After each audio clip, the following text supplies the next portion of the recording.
रौनकपुर नाम का एक गांव था जिसमें एक बहुत सुंदर और विशाल आम का बाग था। वो बाग सभी गांव वालों के लिए था, जहां हर किसी को आम तोड़कर खाने की अनुमति थी। लेकिन अब हाल ही में कुछ दिनों से वो आम का बाग किसी सुंदर बाग की तरह नहीं रहा था, क्योंकि वहां पर एक भूत रहता था। एक दिन जब कुछ बच्चे वहां पर आम खाने आते हैं तभी नकुल और रिंकी, चलो इस बाग से आम तोड़कर आम खाते हैं। सुना है यहाँ के आम बहुत ही स्वादिष्ट और रसीले होते हैं। हाँ चिंटू और रिंकी, मेरे बाबूजी कहते हैं कि जब वो छोटे थे तभी वो इस गांव में आकर आम तोड़कर खाया करते थे। ये बाग हम सभी गांव वालों का बाग है, इसीलिए यहाँ पर सभी आकर मुफ्त में मजे से आम खा सकते हैं। चलो फिर नेकी और पूछ पूछ जल्दी जल्दी टूट पड़ते हैं इस बाग के ताजे और मजेदार आमों पर। सभी बच्चे उस बाग के आमों को तोड़ने लगते हैं और उन्हें खुशी से आनंद उठाते हुए खाने लगते हैं। लेकिन तभी अचानक से उस बाग का दरवाजा अपने आप बंद हो जाता है। अरे बाप रे, ये क्या? ये मुख्य दरवाजा तो बंद हो गया। अरे, हम इस बाग से बाहर कैसे जाएंगे? मुझे तो बहुत डर लग रहा है। सूर्यास्त भी हो चुका है, अभी थोड़ी देर में अंधेरा भी हो जाएगा। दोस्तों, इस बाग की ये दीवारें भी कितनी ऊंची हैं। हम तीनों चाहकर भी इन दीवारों को पार करके यहाँ से बाहर नहीं निकल पाएंगे। काश हम बच्चे नहीं होते और बड़े होते तो हमारा कद भी बड़ा होता और हम इन दीवारों को पार करके बड़ी ही आसानी से चले जाते। हाँ यार रिंकी, हमारे तो घर पर भी नहीं पता कि हम तीनों यहाँ पर हैं। तभी अचानक से उन तीनों को किसी की डरावनी हंसी की आवाज सुनाई देने लगती है और तीनों डर के मारे कांपने लगते हैं। ये आवाज कहाँ से आ रही है? कहीं ये हंसने की आवाज किसी भूत की तो नहीं? चुप कर चिंटू, कुछ भी मत बोल। मुझे भूतों से बहुत डर लगता है। और लगना भी चाहिए।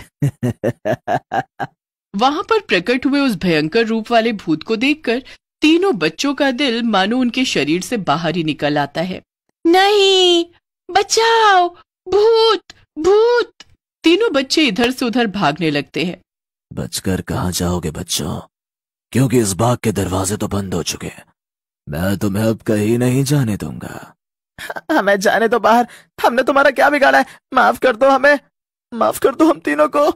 नहीं, तुम तीनों को कोई माफी नहीं मिलेगी, क्योंकि एक बार जो कोई भी इस बाग में आता है वो अपनी जान से हाथ धो बैठता है।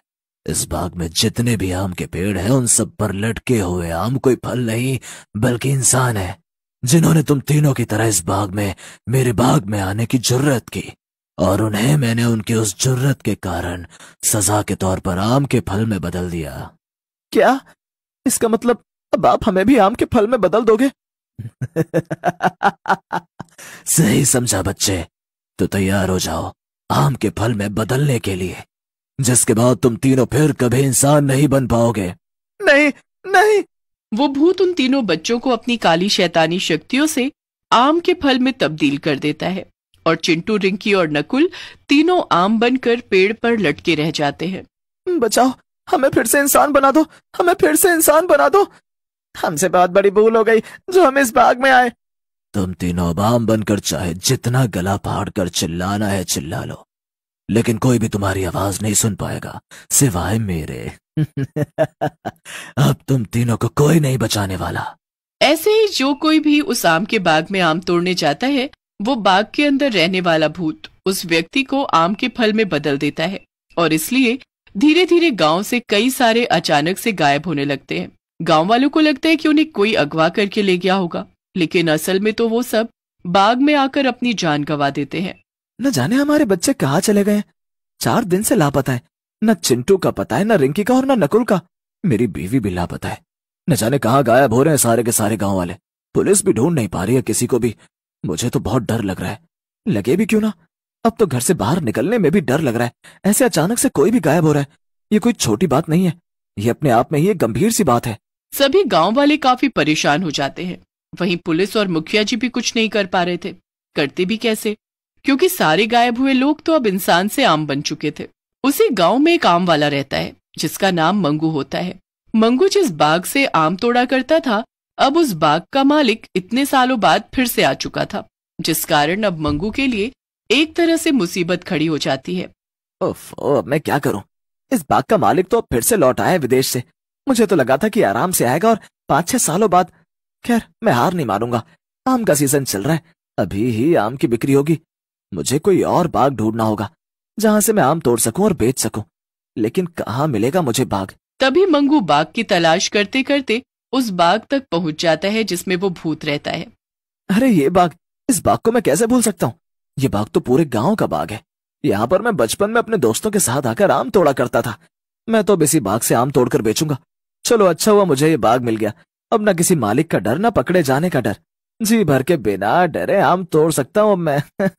मंगू उस बाग की तरफ जाने ही वाला होता है कि तभी अचानक से उस बाग के बाहर से अंदर रह रहा भूत दिखाई देता है, जो एक आदमी के सामने प्रकट होता है। नहीं नहीं, ये नहीं हो सकता। बचाओ भूत। तो अब बचकर नहीं भाग सकता है। इस बाग में आने की गलती की है तूने। जो कोई भी इस आम के बाग में आएगा उसे अपनी जान गंवानी होगी। अब तेरा भी वही हाल करूंगा जो मैंने बाकी लोगों का किया है। अब मैं तुझे भी एक इंसान से आम बना दूंगा। क्या क्या इसका मतलब इस आम के बाग में भूत रहता है और वो इंसानों को आम बना देता है?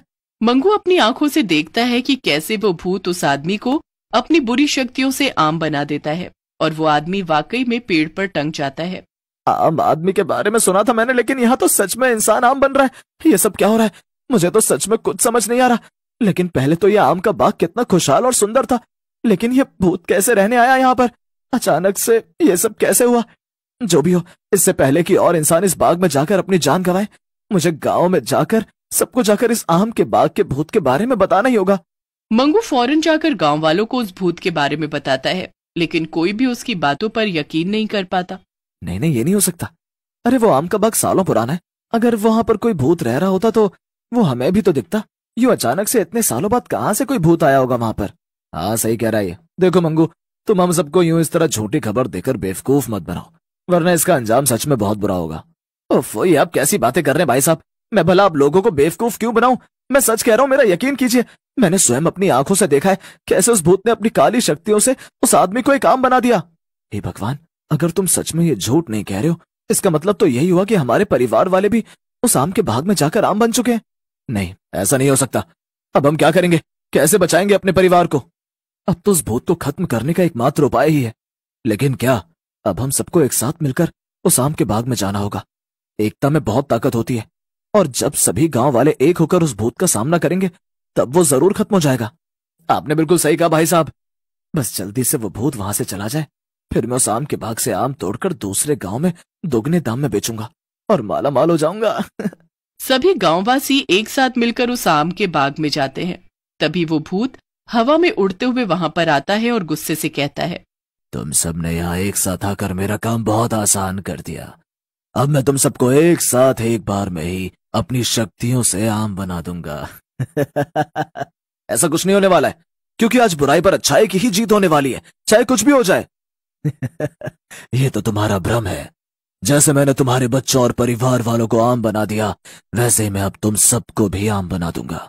बहुत सालों पहले मेरी एक एक्सीडेंट में मौत हो गई थी, लेकिन मुझे आम खाना बहुत पसंद था, इसीलिए मेरी जान आम में ही अटकी रही और मैं मरने के बाद अब यहीं रहने लगा। और जो कोई भी यहाँ पर आम तोड़ने आता, मैं उसे अपनी भूतिया शक्तियों से एक आम में परिवर्तित कर देता, और ये सिलसिला आज तक जारी है।